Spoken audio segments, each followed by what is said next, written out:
السلام عليكم ورحمة الله وبركاته، أحلى متابعين وأحلى اخوات. ايه رأيكم بقى؟ نزلت السوق لقيت شوية طماطم شكلهم تحفة وسعرهم حلو، 5 كيلو ب20 جنيه. قلت والله فرصة ألحق أخزن لي كام كيس وكام حبة طماطم، عشان بعد كده داخل على رمضان، كل سنة وانتم طيبين. جبت الطماطم وغسلتها وقطعتها كده كل واحدة 4 أرباع، وشلت الحتة اللي فوق دي، ورحت مخلصة كل ال5 كيلو اللي عندي وحطيتهم على النار. حطيت ايه بقى؟ معلقة سكر ومعلقة ملح وايه، ونص بنجرية متقطعة، وربع كوباية زيت. وبعد كده احط عليها شوية مية واغطي عليها واسيبها لغاية ما تستوي. خلاص على كده. بعد ما استوت خدتها لغاية ما هديت حبة، ورحت اخدها بالهاند بلندر. عندك الخلاط اضربي براحتك زي ما انت متعودة، مفيش اي مشكلة. ضربتها لغاية ما خليتها ناعمة كلها. وبعد كده هاخدها اصفيها واطلع البذر اللي فيها. بعد ما اخلص الضرب بتاعها ده هعمل ايه؟ هصفيها واطلع البذر اللي فيها. هنشوف بقى بعد كده ازاي وصلت للون التحفه ده. ادي بعد ما اتعمل بالبنجر وكل حاجه تمام التمام والبذر طلع منها. بص لون الطماطم عامله ازاي بالذمه، يعني ينفع تبقى لون صلصه؟ طب هعمل ايه؟ ما انا بنجر وحطيت وغلي وغليت. رحت جايب بقى حبه صلصه في الكوبايه كده. شوف بقى هعمل ايه بقى. ادي الافتكاسه اللي في الفيديو كلها. هجيب لون طعام صحي اللي احنا بنحطه على اي حلويات او اي ايس كريم او اي حاجه عندنا، بنحب نخليها لونها احمر، او لما عملنا اللانشون حطينا نفس اللون الاحمر ده.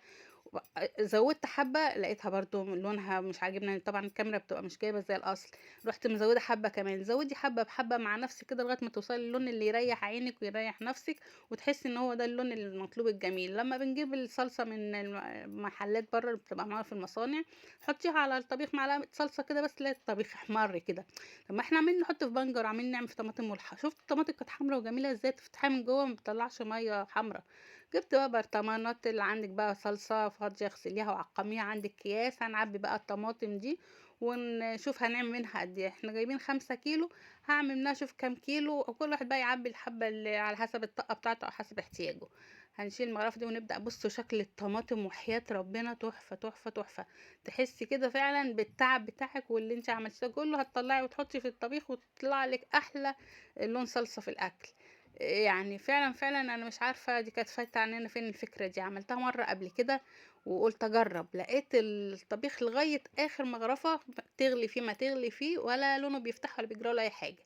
عيب الطماطم بقى تغليها تبص لها لونها فتح كده. لكن بص بعد ما خلصت اللون ولا اثر على المغرفه ولا اثر على الحاجه اللي انا استخدمتها. وادي التانية اهي قلبت بيها وعملت، والغسل الحله غسلتها هي كمان. وبصوا الصلصه طلعت تحفه ازاي. وعملت لي 5 اكياس طماطم صلصه كبير اهي وبرطمان. وزي ما تحبي. ويا رب يكون الفيديو عجبكم وتجربوه وتقولوا ايه رأيكم فيه. واشوفك فيديو جديد على قناة حضرتنا ان كيتشن. والسلام عليكم ورحمة الله وبركاته.